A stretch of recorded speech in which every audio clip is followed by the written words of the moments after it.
Hello बच्चों, वागलेश classes में आप सबका स्वागत है।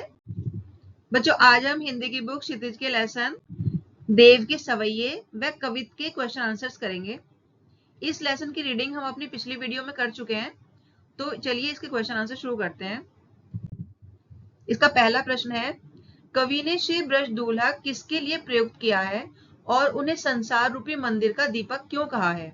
इसका उत्तर है, कवि ने श्री ब्रज दूल्हा शब्द का प्रयोग श्री कृष्ण के लिए किया है। उन्हें संसार रूपी मंदिर का दीपक इसलिए कहा गया है क्योंकि जिस प्रकार दीपक अंधकार को मिटाकर प्रकाश फैलाता है, उसी प्रकार श्री कृष्ण अपने प्रकाशमय स्वरूप और दिव्य गुणों से संसार के अज्ञान अंधकार को दूर करते हैं। दीपक मंदिर को उज्जवल करता है, वैसे ही श्री कृष्ण अपने प्रेम और लीलाओं से जीवन को आलोकित करते हैं। दीपक बिना मंदिर अधूरा लगता है, उसी प्रकार श्री कृष्ण बिना यह संसार अर्थहीन प्रतीत होता है। अगला प्रश्न है, पहले सवैये में से उन पंक्तियों को छांट कर लिखिए जिनमें अनुप्रास और रूपक अलंकार का प्रयोग हुआ है। इसका उत्तर है, पहले सवैये में अनुप्रास और रूपक अलंकार का प्रयोग निम्नलिखित पंक्तियों में हुआ है। अनुप्रास अलंकार, पायनी नुपुर मंजू बजय कटी किंकनी कै धुनी की मधुराई। तो बच्चों, यहाँ पर कै वर्ण की कई बार आवृत्ति हुई है, तो इसलिए यहाँ पर ये अलंकार अनुप्रास अलंकार है। अगला है मंद हंसी मुखचंद जुनाई। तो यहाँ पर मैं वर्ण की कई बार आवृत्ति हुई है, जैसे मंद में और मुखचंद में, तो इसलिए ये अनुप्रास अलंकार है। अगला रूपक अलंकार, जय जग मंदिर दीपक सुंदर श्री ब्रज दूल्हा देव सहाई। यहाँ जग को मंदिर और कृष्ण को दीपक का रूप दिया गया है, तो इसलिए यहाँ पर ये रूपक अलंकार है। मुखचंद जुनाई, मुख को चंद्रमा का रूप दिया गया है, तो इसलिए ये यहाँ पर रूपक अलंकार है। अगला प्रश्न है, निम्नलिखित पंक्तियों का काव्यात्मक सौंदर्य स्पष्ट कीजिए। पायनी नुपुर मंजू बजे कटी किंकनी कै धुनी की मधुराई, सांवरे अंग लसे पटपीट हिय तुलसे बनमाल सुहाई। इसका उत्तर है, इन पंक्तियों में कवि ने श्री कृष्ण की छवि का मनोहारी चित्रण किया है। उनके पैरों की पायल और कमर की करधनी की मधुर ध्वनि वातावरण में संगीत भर देती है।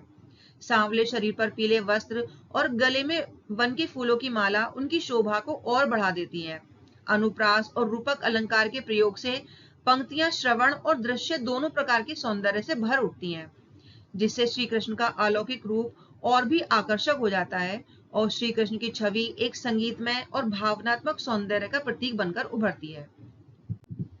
अगला प्रश्न है, दूसरे कवित के आधार पर स्पष्ट करें कि ऋतुराज वसंत के बाल रूप का वर्णन परंपरागत वसंत वर्णन से किस प्रकार भिन्न है। इसका उत्तर है, दूसरे कवित में वसंत ऋतु को फूलों, पवन और कोकिल की कूक के रूप में नहीं बल्कि एक छोटे बालक के रूप में दिखाया गया है।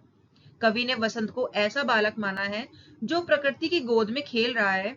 उसका पालना पेड़ की डाल है, बिछोना कोमल पत्तों का है, पवन उसे धीरे धीरे झुलाता है, पक्षी गीत गाकर उसे सुलाते हैं और कोयल मीठी ध्वनि से उसे हुलसाती है। यहाँ तक कि गुलाब सुबह उसे जगाने आता है। परंपरागत वसंत वर्णन में आमतौर पर वसंत को केवल फूलों की बहार, सुगंध और मादकता के रूप में चित्रित किया जाता है, लेकिन इस कवित में वसंत को एक जीवंत बालक मानकर प्रकृति के साथ उसका आत्मीय और प्रेमपूर्ण संबंध दिखाया गया है। यही विशेषता इसे परंपरागत वसंत वर्णन से भिन्न बनाती है। अगला प्रश्न है, प्रातः जगावत गुलाब चटकारी देव। इस पंक्ति का भाव स्पष्ट कीजिए। इसका उत्तर है, कवि ने वसंत को एक छोटे बच्चे के रूप में चित्रित किया है, जैसे कोई माँ अपने बच्चे को सुबह जगाने के लिए हल्के से गाल पर प्यार से थपकी देती है। वैसे ही सुबह सुबह खिला हुआ गुलाब अपनी सुगंध और कोमल स्पर्श से उस बालक वसंत को जगा देता है। यहाँ गुलाब को जगाने वाला और वसंत को सोता हुआ बालक माना गया है। इस चित्रण से वसंत और प्रकृति का आत्मीय प्रेमपूर्ण और जीवंत संबंध सामने आता है। अगला प्रश्न है, चांदनी रात की सुंदरता को कवि ने किन किन रूपों में देखा है। इसका उत्तर है, कवि ने चांदनी रात की सुंदरता को निम्न रूपों में देखा है। नंबर 1, संगमरमर जैसी श्वेत चांदनी ऐसी लगती है मानो सुधा यानी अमृत से बना मंदिर हो। नंबर 2, चांदनी में धरती का आंगन ऐसे लगता है मानो दूध का फेन बिछा हो। नंबर 3, आकाश में टिमटिमाते तारे ऐसे प्रतीत होते हैं जैसे मोतियों की लड़ियां सजाई गई हों। नंबर 4, चांदनी में फूलों की सुगंध और भी प्रखर होकर वातावरण को महकाती है। नंबर 5, चांदनी से आकाश ऐसा लगता है जैसे कोई विशाल दर्पण चमक रहा हो। नंबर 6, अंत में कवि को चांद में अपनी प्यारी राधिका का प्रतिबिंब दिखाई देता है। इस प्रकार कवि ने चांदनी रात को केवल प्रकाश या शीतलता से नहीं, बल्कि मंदिर, दूध का फेन, मोती, सुगंध और प्रियतम के प्रतिबिंब जैसे अनेक सौंदर्य रूपों में देखा है। अगला प्रश्न है, प्यारी राधिका को प्रतिबिंब सो लगत चंद। इस पंक्ति का भाव स्पष्ट करते हुए बताएं कि इसमें कौन सा अलंकार है। इसका उत्तर है, इस पंक्ति के माध्यम से कवि पूर्णिमा की रात में चंद्रमा के सौंदर्य के बारे में वर्णन करते हुए कहते हैं कि चांद की उज्जवल, शीतल और सुंदर छवि उसकी प्रिय राधिका के रूप जैसी है। उन्हें चांद में राधिका का प्रतिबिंब दिखाई देता है। इस पंक्ति में रूपक अलंकार है क्योंकि चंद्रमा को सीधे राधिका के प्रतिबिंब के रूप में कहा गया है। अगला प्रश्न है, तीसरे कवित्त के आधार पर बताइए कि कवि ने चांदनी रात की उज्ज्वलता का वर्णन करने के लिए किन किन उपमानों का प्रयोग किया है। इसका उत्तर है, तीसरे कवित्त में कवि ने चांदनी रात की उज्ज्वलता को दर्शाने के लिए कई सुंदर उपमानों का प्रयोग किया है। उन्होंने चांदनी को अमृत से बना मंदिर और दूध के झाग के फैलने जैसा बताया है, आकाश में तारों को मोती की सजी लड़ियों के जैसा तथा चांदनी से आकाश को चमकते विशाल आईना जैसा कहा है। अंत में उन्होंने चांद को राधिका का प्रतिबिंब माना है। इस प्रकार कवि ने अमृत से बना मंदिर, दूध का फेन, मोती की सजी लड़ियां, चमकता विशाल आईना और राधिका के रूप जैसे उपमानों से चांदनी रात की उज्ज्वलता को व्यक्त किया है। अगला प्रश्न है, पठित कविताओं के आधार पर कवि देव की काव्यगत विशेषताएं बताइए। इसका उत्तर है, कवि देव की कविताओं में प्रकृति का बहुत सुंदर और सजीव चित्रण मिलता है। वे साधारण दृश्यों को भी अपनी कल्पना से आकर्षक और मनमोहक बना देते हैं। बसंत ऋतु को बाला के रूप में दिखाना और चांदनी रात की रोशनी को दूध के फेन और मोतियों की चमक से तुलना करना उनकी कल्पनाशीलता को दिखाता है। उनके काव्य में अनुप्रास, उपमा और रूपक जैसे अलंकारों का खूब प्रयोग होता है, जिससे भाषा मधुर और प्रभावशाली बन जाती है। देव के काव्य में श्रृंगार रस की प्रधानता है, जहां राधा कृष्ण और प्रकृति का सौंदर्य मिलकर कोमल भावनाओं को प्रकट करता है। इस प्रकार प्रकृति और भावनाओं का सुंदर मेल, अलंकारों का सजीव प्रयोग और कल्पना का अद्भुत सौंदर्य देव की काव्यगत विशेषताएं हैं। रचना और अभिव्यक्ति। इसका प्रश्न है, आप अपने घर की छत से पूर्णिमा की रात को देखिए तथा उसके सौंदर्य को अपनी कलम से शब्दबद्ध कीजिए। इसका उत्तर है, पूर्णिमा की रात बहुत सुंदर लगती है।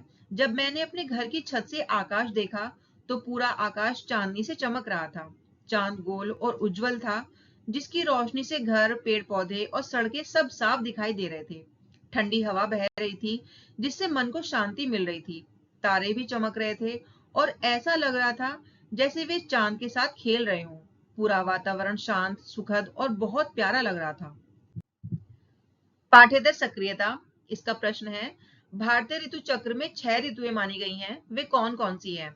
इसका उत्तर है, भारतीय ऋतु चक्र में 6 ऋतुएं मानी गई हैं। ये ऋतुएं हैं, बसंत ऋतु मार्च अप्रैल के महीने में आती है, ग्रीष्म ऋतु मई और जून में, वर्षा ऋतु जुलाई अगस्त, शरद ऋतु सितंबर से अक्टूबर में, हेमंत ऋतु नवंबर और दिसंबर, और शिशिर ऋतु जनवरी और फरवरी का महीना।